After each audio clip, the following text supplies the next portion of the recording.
大家好，我是阿草，欢迎来到我的游戏频道。今天要介绍的是我的第二只角色探光火爆刀。其实这个流派球力已经有出过影片了，不过它的装备实在是太好，一些新手可能无法用到那么好的装备，所以我就来介绍一下低配版的，顺便再讲解一下拓荒的流程。因为是第二只角色的关系，所以就有一些拓荒好用的装备可以使用了。基本上就是穿白袍，方持生机之际，头盔戴着安全帽，鞋子穿苦行之旅，就可以一路冲主线了。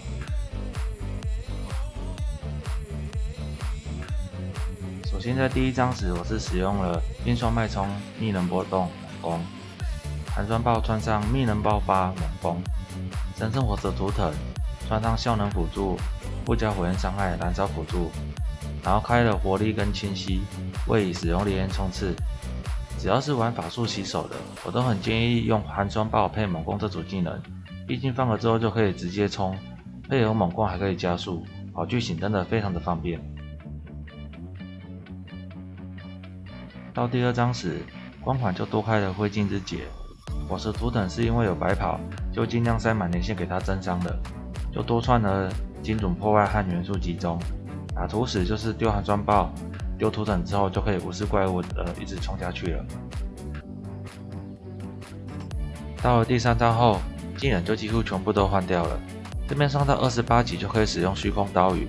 提醒一下，老头是买不到虚空岛屿的。如果这是你第一只角色的话，就请公会的人或朋友帮忙买一下吧。猛攻的技能组也可以考虑留一组，增加跑剧情的速度。主要的技能是虚空岛屿穿上集中效应，附加火焰伤害、效能、精准破坏。烈焰冲刺则是穿上了快速施法和密能波动。光环的部分就都跟之前一样了。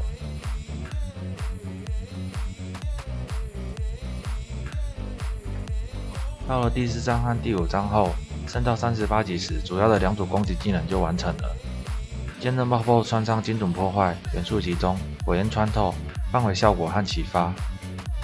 虚空岛屿则是穿上释放辅助、集中效应和密能爆发，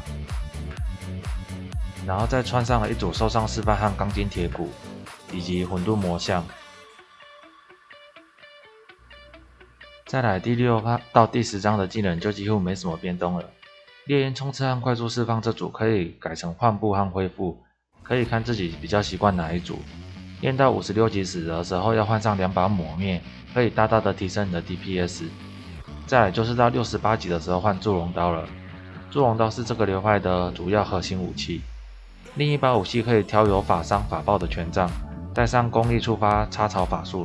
这把是我施暴换下来的，火焰宝石+1是吃不到的，请无视掉它吧。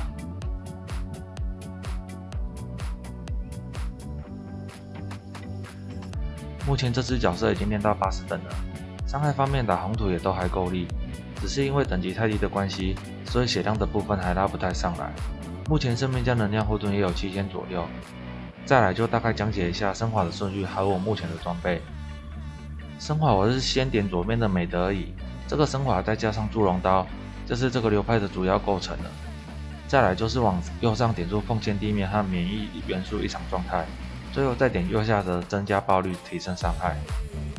武器就是双持祝融刀和权杖，权杖跳全部物理法术等级+1，法伤、法爆和施法速度。头盔则使用暗眼之冠，这个头盔有不错的生存面和伤害，而且也很便宜。衣服的话则是用致命之体。其他的饰品和手套、鞋子就是都只挑血量和撑刚性而已了。戒指的话可以用浮夸金水点出获得10%物理伤害的火焰伤害，这个对我们物理转火的流派来说可以提升蛮不错的伤害。再来讲解一下珠宝的部分，必要的一颗是辉煌的虚荣，此选用多尼亚尼的献祭，和施暴流派一样，这一颗可以取得很多的能量护盾。然后在天赋的左边插上一颗希望之选，这边记得要选只影响中范围天赋，这样就可以点到左边的3点增伤，可以省下不少的天赋点数。再来就是一般的珠宝，选有生命和暴击加成的，全域和有法术暴击加成的都可以。这边推荐选择双持石的暴击加成，这个词比其他2词都便宜许多。那以上就是我比较低配版的判官火爆刀的拓荒流程和装备了。